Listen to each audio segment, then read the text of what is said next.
Episodio 1. El día que San Miguel parpadeó. La misa del domingo comenzó como cualquier otra en santa penumbra, bancos medio vacíos, suspiros aburridos, y cánticos que parecían más lamentos que alabanzas. El padre Gabriel leía el Evangelio con voz monótona, sin levantar la vista. El incienso flotaba pesado, como si también dudara si debía elevarse al cielo.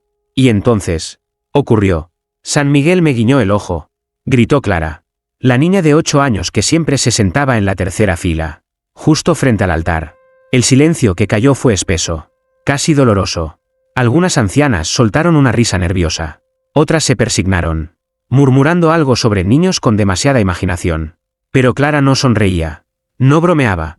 Su piel estaba erizada, los ojos abiertos como platos. Señalaba la estatua del arcángel que, desde hacía más de 100 años, presidía la iglesia con su espada en alto y mirada de mármol. El padre Gabriel intentó restarle importancia. Los niños a veces sueñan despiertos. Continuemos. Pero la misa no volvió a ser la misma.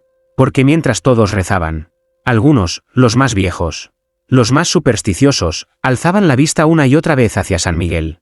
Esa noche, el viento golpeó las ventanas de la iglesia como si quisiera entrar.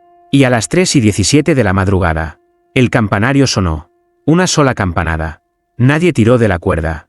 La señora Rosario, que vivía frente a la parroquia, miró por la ventana. Juró haber visto una sombra moverse dentro del templo, justo detrás del altar. Por la mañana siguiente, el suelo bajo la estatua estaba distinto. Había marcas, pequeñas raspaduras circulares, como si algo pesado hubiera girado sobre su base. El sacristán pensó que eran grietas por la humedad. El padre Gabriel no dijo nada, pero esa noche encontró en su Biblia una página arrancada. El versículo del juicio final. Clare, en casa, dibujó algo antes de dormir. Un ángel sin ojos. Un ángel que sangraba por la boca. Y escribió, con crayón rojo, él no está contento. Nadie cree. Pronto caminará. ¿Y si no era un juego de niños? ¿Y si la estatua estaba esperando? Justo eso, que dejáramos de creer, porque en santa penumbra, olvidar a Dios nunca ha sido gratuito. Episodio 2. El cura que perdió su fe en el confesionario. El padre Gabriel llevaba 32 años confesando pecados, adulterios, blasfemias, robos, incluso un intento de asesinato mal planeado en 1998. Pero jamás había escuchado algo que le helara la sangre como aquella confesión del martes por la noche. La voz al otro lado del biombo era masculina, ronca y pausada. No se presentó, solo dijo, he pecado, padre, maté a alguien, pero no estoy arrepentido. Gabriel tragó saliva. ¿A quién? ¿Por qué? Un silencio espeso, como si las paredes del confesionario contuvieran la respiración. A mi hermano, porque se reía de mí cuando recé. Y mientras lo hacía, San Miguel me miraba, no la estatua. El padre se quedó mudo. Abrió la boca, pero ninguna palabra salió. La voz continuó, sus ojos se movieron, y su espada bajó un poco, como aprobando lo que iba a hacer. La compuerta del confesionario se cerró de golpe. Cuando Gabriel salió, el pasillo estaba vacío. Las luces parpadeaban como si la iglesia temblara por dentro. Fue entonces cuando decidió hacerlo. A la medianoche, regresó solo a la iglesia. Enfrentó la estatua. La miró directo a los ojos. Parecían más profundos que antes. Como si detrás del mármol hubiese algo, vivo. ¿Qué eres realmente?, susurró Gabriel. ¿Tú proteges o castigas? No obtuvo respuesta. Pero esa noche no soñó con Dios, ni con el cielo. Soñó con fuego, con alas quemadas, y con San Miguel, con la cara cubierta de sangre, empujándolo al abismo. Al despertar, la Biblia del altar tenía una mancha roja sobre el versículo de Mateo 10:34, no he venido a traer paz, sino espada. Esa mañana, Gabriel no dio misa, no se confesó, solo se sentó frente al altar durante horas, sin hablar, sin pestañear. Y cuando Rosario, la vecina, entró a dejar flores, escuchó al sacerdote murmurar como un niño perdido. Él se mueve cuando ya no creemos, pero también cuando creemos en lo que no debemos. Episodio 3. La sangre que nadie derramó. El amanecer trajo consigo un olor extraño a la iglesia de Santa Penumbra. No era incienso, no era humedad, era hierro, sal y algo más. Algo que se pegaba al paladar y hacía temblar las manos. El sacristán, don Eliseo, fue el primero en notarlo cuando entró a preparar el altar para la misa. Llevaba décadas en esa iglesia y conocía cada grieta del piso, cada sombra de las velas, Pero lo que encontró esa mañana no tenía explicación. Había sangre. Un charco pequeño, oscuro, justo frente a la estatua de San Miguel. No fresco, pero tampoco seco, denso, como si hubiera sido colocado con intención. Eliseo corrió a buscar al padre Gabriel, que no dormía desde hacía 2 noches. Al ver la mancha, se arrodilló, no para rezar, para observar. Tocó el líquido con un dedo tembloroso. Lo olió. No había duda. Es sangre humana, murmuró. Pero, no hay cuerpo. Nadie había muerto. No había heridos. Nadie en el pueblo reportó accidentes ni peleas. Pero el rumor voló más rápido que el viento. Rosario dijo que, la noche anterior, vio sombras dentro de la iglesia, a pesar de que las puertas estaban cerradas con candado. El carnicero juró haber oído un grito ahogado mientras caminaba cerca del convento. Y la niña Clara, una vez más, soltó una frase que congeló la médula de todos. La sangre no es de alguien que murió, es de alguien que aún no lo sabe. El padre Gabriel ordenó limpiar el altar. Pero esa noche la sangre volvió a aparecer. Más roja, más brillante. Esta vez, con una palabra escrita, credentes. Nadie entendía. Hasta que una monja mayor, Sor Inés, tradujo en voz baja. Los creyentes. El pueblo comenzó a dividirse. Algunos pensaban que era un mensaje celestial. Otros, una advertencia. Pero había un tercer grupo, silencioso, incómodo, cada vez más numeroso, los que empezaban a sospechar que la estatua no protegía, sino que observaba y juzgaba. Esa noche, alguien colocó una cámara escondida frente al altar. Pero a la mañana siguiente, solo había estática. Y la palabra había cambiado. Ahora decía, incrédulos. Episodio 4, las oraciones que encendían fuego. El cuarto banco, a la izquierda del altar, ardió sin explicación durante la misa del miércoles. No hubo chispa, ni cerilla, ni accidente. Solo una mujer, Elena Morales, rezando de rodillas con los ojos cerrados, y, de repente, el crujido de la madera quemándose. Las llamas saltaron como si esperaran su momento. La sotana del padre Gabriel se tiznó. Las velas estallaron en el altar. La iglesia fue evacuada en pánico. Los gritos se mezclaban con el repicar ensordecedor de la campana, que volvió a sonar sola. Elena sobrevivió, pero su espalda quedó marcada por lo que los doctores describieron como quemaduras en forma de alas. Ella, aún dopada por el dolor, susurró una frase que nadie olvidó. Recé, pero mentí. No creía lo que decía. A partir de ese día, se desató el miedo. Cada oración se convirtió en un acto de riesgo. Los fieles comenzaban a titubear antes de persignarse. Algunos optaban por callar. Otros rezaban en voz tan baja que parecía un suspiro de fantasma. Y sin embargo, la estatua de San Miguel parecía más imponente que nunca. Su espada brillaba más. Su rostro, antes sereno, ahora tenía un leve ceño, apenas perceptible, pero presente. El padre Gabriel decidió realizar una misa especial, para purificar la palabra, como él la llamó. Insistió en que todos los fieles debían rezar en voz alta, con sinceridad. Aquella noche, más de 30 personas se reunieron bajo los arcos de piedra de la iglesia. Todos comenzaron a orar en voz alta. Y entonces ocurrió. Una por una, las velas comenzaron a encenderse solas.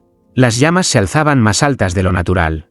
Algunas caían del candelabro como lenguas buscando carne. La joven Isabel, quien había sido forzada por su madre a asistir, soltó una carcajada nerviosa y dijo, ¿qué estamos haciendo aquí? Esto es solo teatro para viejos. En ese instante, su cabello prendió fuego. El grito fue desgarrador. El padre Gabriel corrió con su sotana ardiendo en el borde. Los feligreses huyeron entre tropiezos y llantos. Isabel sobrevivió, pero no volvió a hablar. Su lengua estaba intacta, pero sus ojos reflejaban algo más allá del trauma. Algo que solo ella había visto en medio del fuego. Desde entonces, una advertencia invisible flota en santa penumbra. Las palabras vacías alimentan las llamas. Y San Miguel escucha cada sílaba. Episodio 5, la monja que escuchó a San Miguel hablar. El convento anexo a la iglesia de Santa Penumbra llevaba semanas en silencio absoluto. Las monjas, temerosas por los sucesos recientes, habían intensificado sus vigilias nocturnas. Rezan, ayunan y evitan mirar de frente la estatua de San Miguel cuando atraviesan el templo. Todas, menos una. Sor Ángela, la más joven del convento, solía pasar las noches frente al altar, con los ojos clavados en la figura del arcángel. Tenía algo de obsesión, algo de hambre. Decía que en sus sueños, él descendía del pedestal y caminaba hacia ella envuelto en luz y ceniza. La Madre Superiora la reprendía. La oración no es curiosidad, hija, es entrega. Pero Sor Ángela no obedecía. Y aquella noche, la misma en que las campanas sonaron 13 veces sin razón aparente, ella se quedó sola, rezando en voz baja, cuando escuchó una voz que no venía de la tierra. Una voz grave, antigua, que no pasaba por los oídos, sino que se sentía directamente en el pecho. No hay fe suficiente para detener la espada. Sor Ángela se desmayó.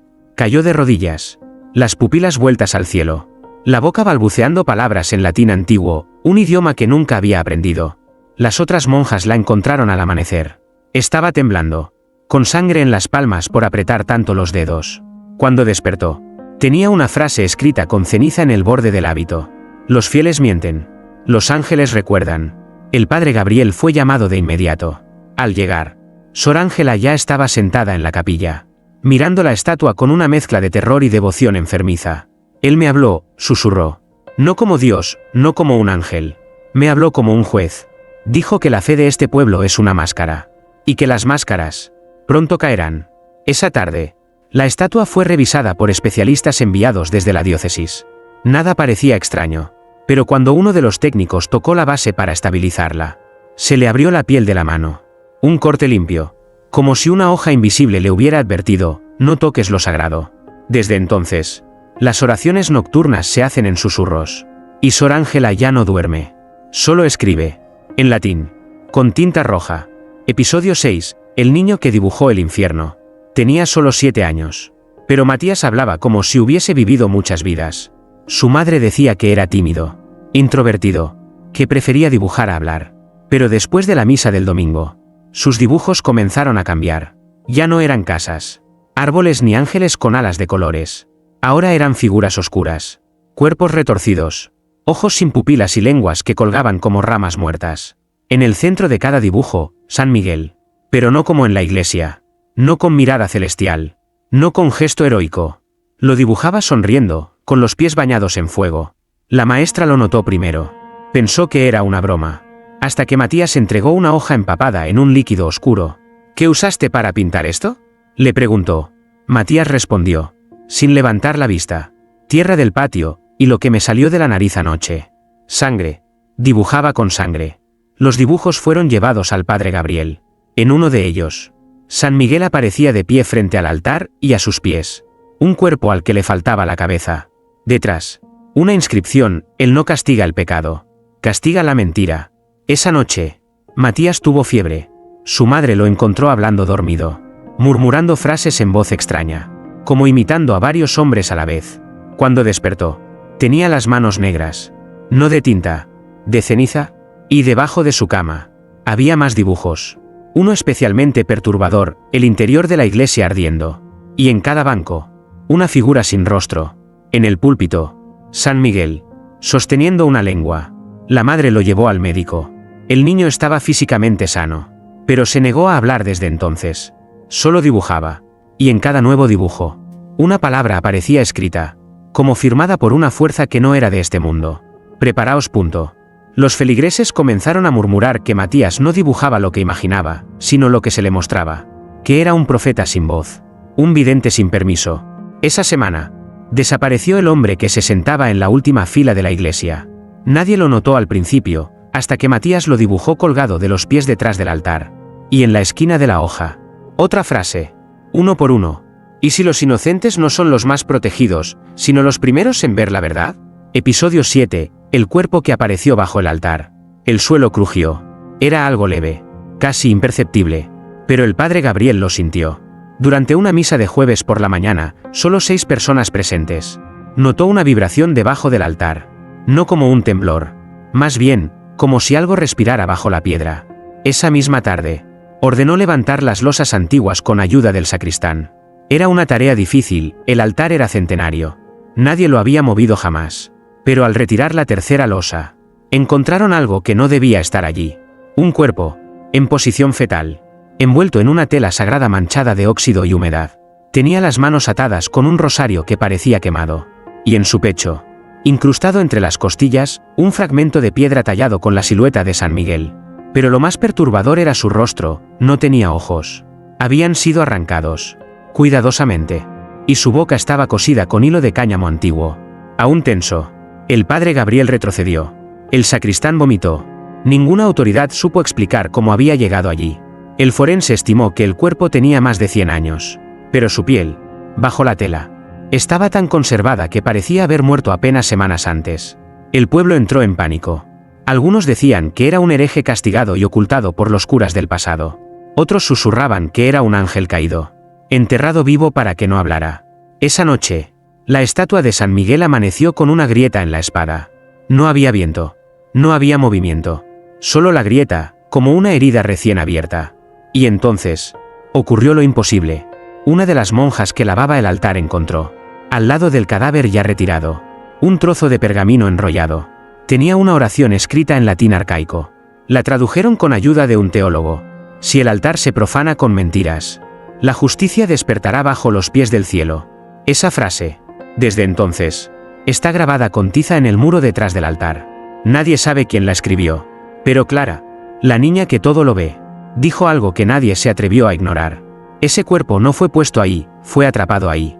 Y tal vez, solo tal vez, no estaba muerto cuando lo sellaron. Episodio 8, el susurro detrás del incensario.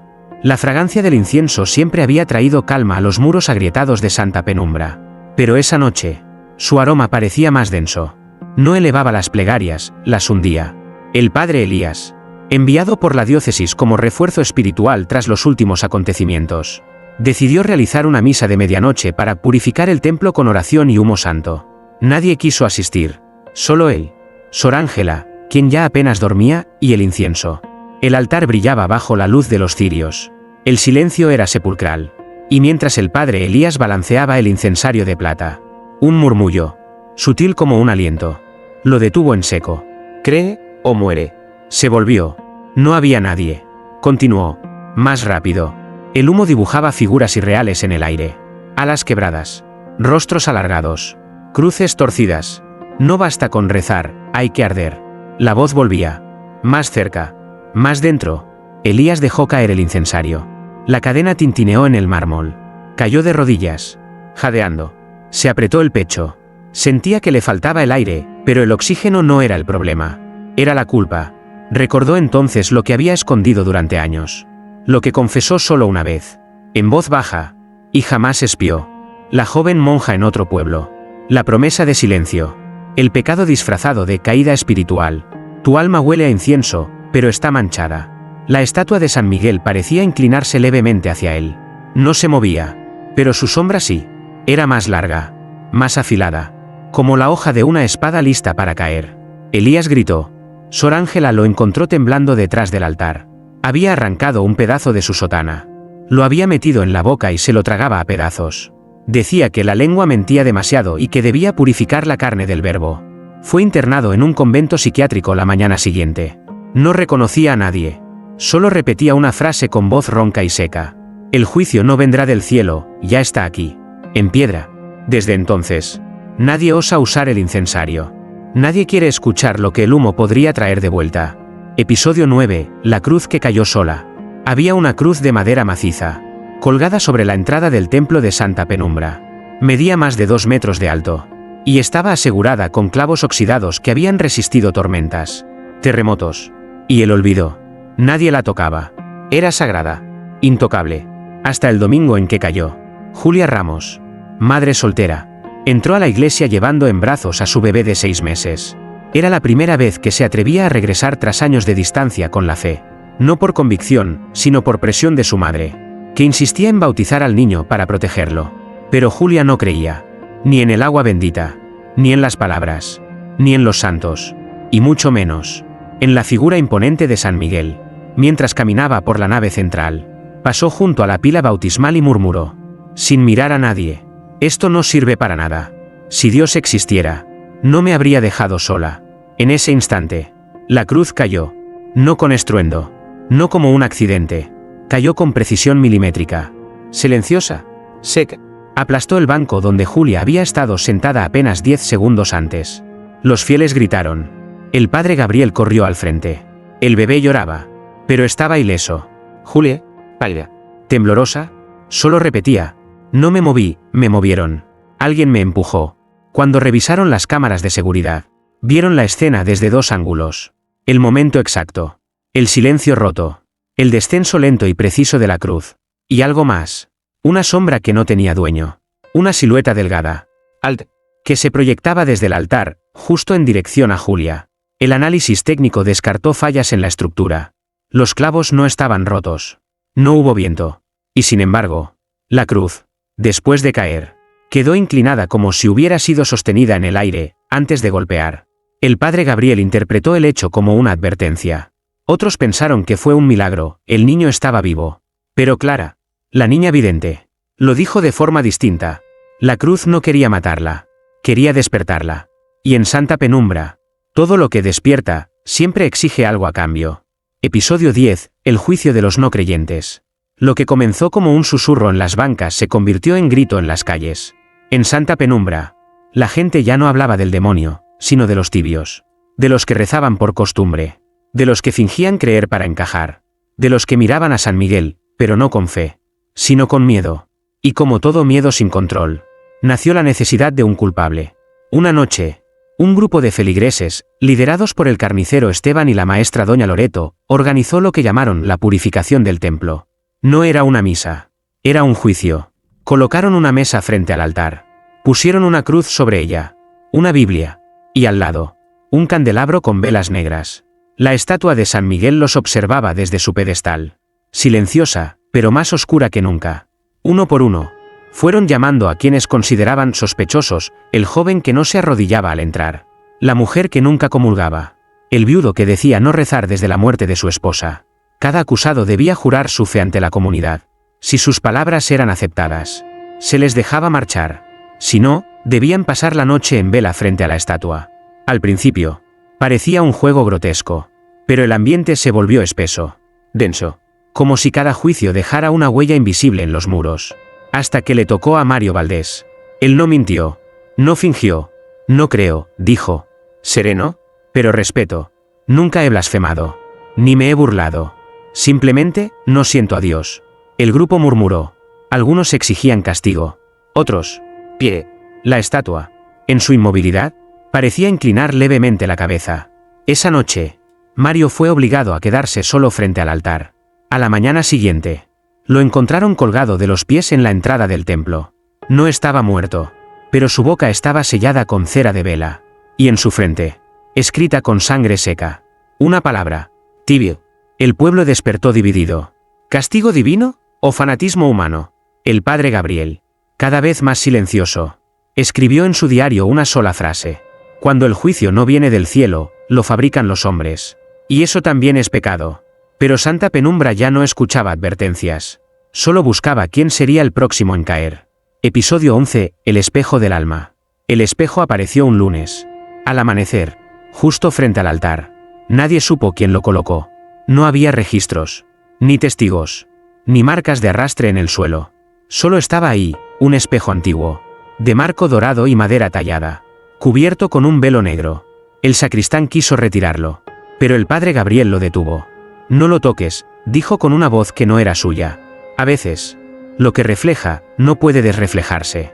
Durante horas, nadie se atrevió a levantar el velo, hasta que llegó Clara, la niña vidente, con su vestido de siempre y la mirada que ya no era de este mundo. Se acercó al espejo, se detuvo frente a él, lentamente, con una calma sobrehumana. Retiró el velo, y entonces, el silencio se volvió absoluto. Clara no gritó, no lloró, solo sonrió, pero con tristeza, como si viera algo que ya sabía, pero deseaba que no fuera cierto. No muestra el cuerpo, susurró, muestra el alma. Uno por uno, los valientes comenzaron a acercarse.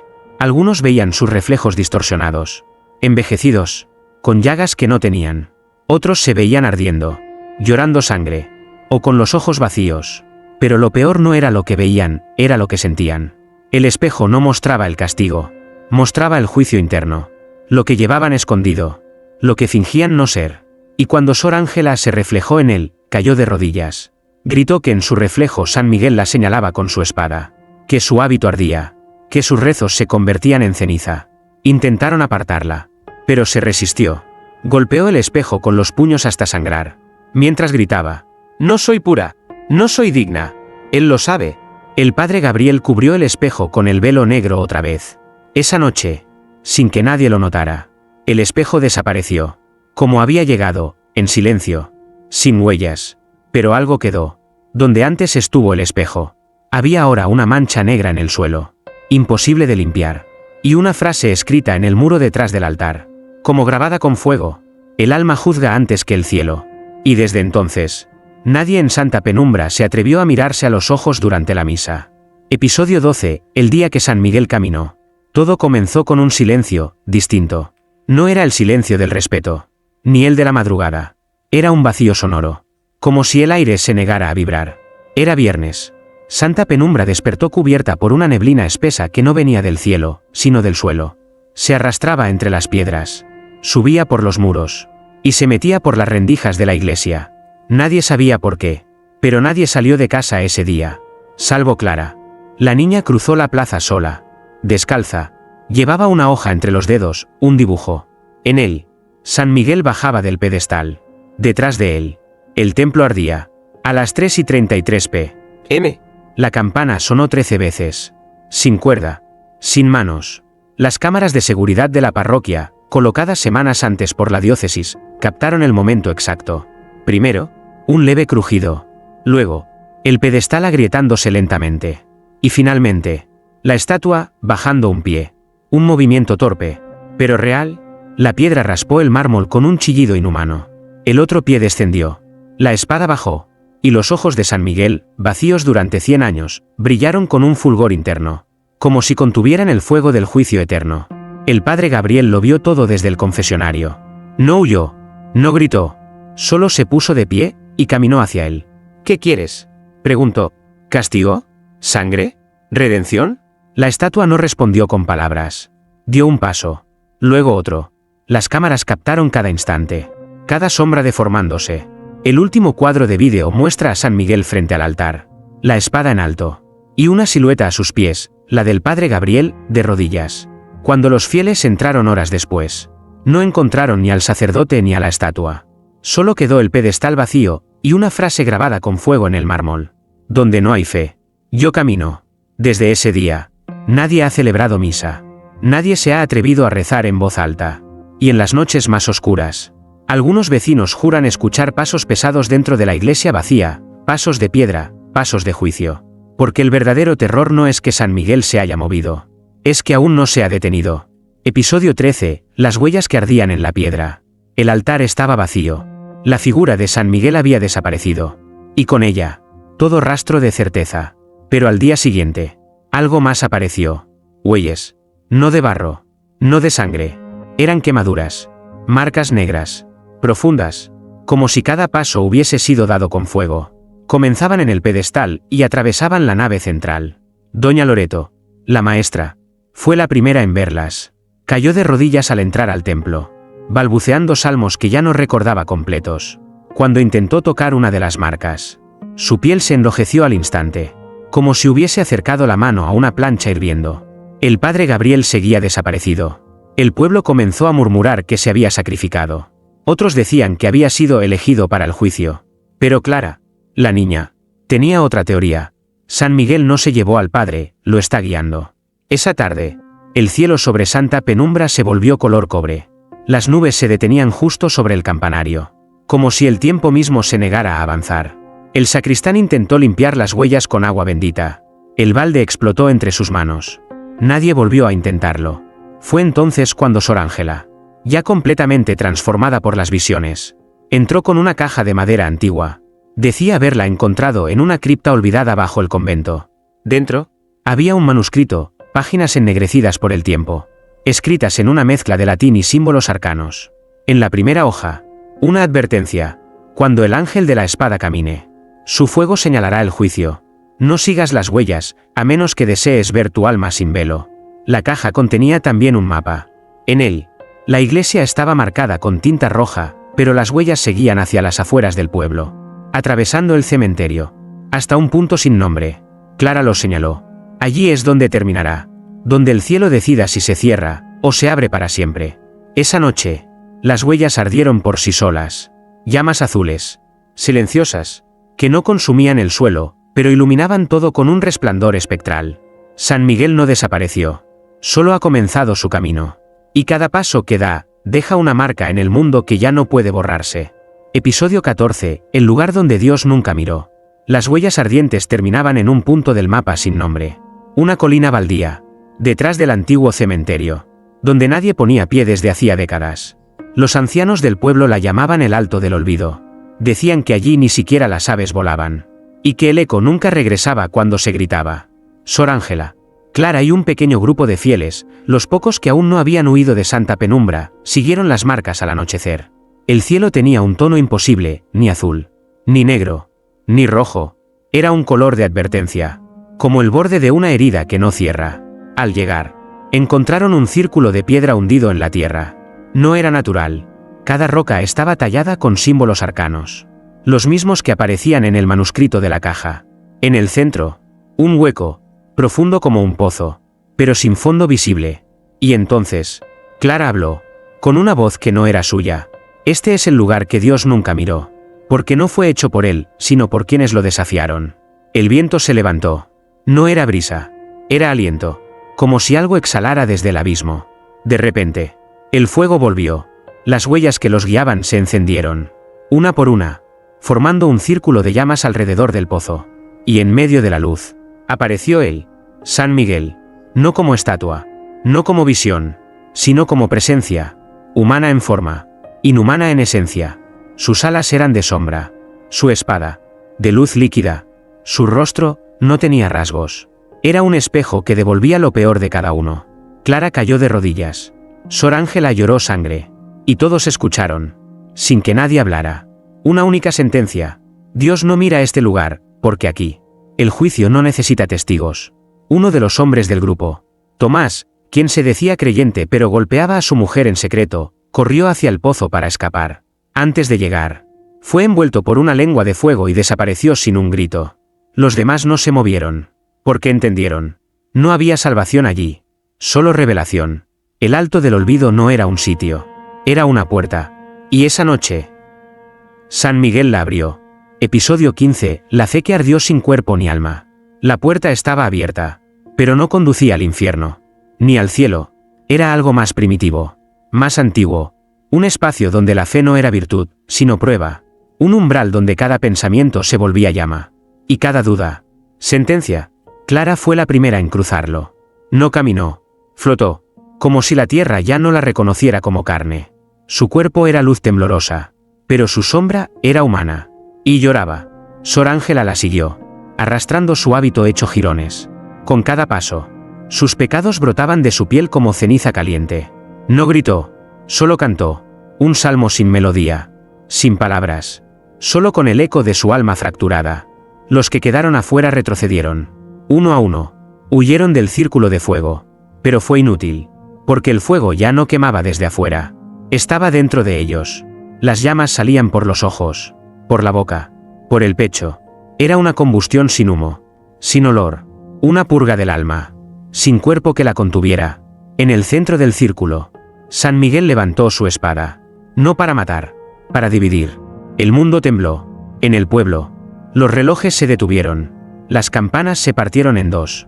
La estatua que una vez estuvo sobre el altar apareció quebrada frente al cementerio, como si hubiese sido vomitada por la tierra misma. Y entonces, todo se volvió silencio. No un silencio vacío, sino uno sagrado. Un silencio donde ya no se rezaba, porque ya no hacía falta. Clara reapareció al amanecer. Caminaba sola, con los pies manchados de polvo. Sus ojos estaban en blanco, pero su voz era firme. La fe no se mide en palabras, ni en misas, ni en estatuas.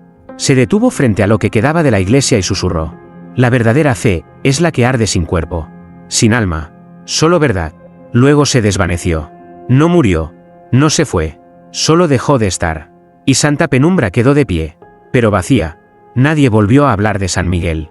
Pero, en las noches más silenciosas, cuando la duda muerde los pensamientos, la tierra aún tiembla, y una sombra con alas cruza el altar. Porque cuando nadie cree, la fe encuentra su forma más pura, el fuego que no necesita cuerpo, ni permiso.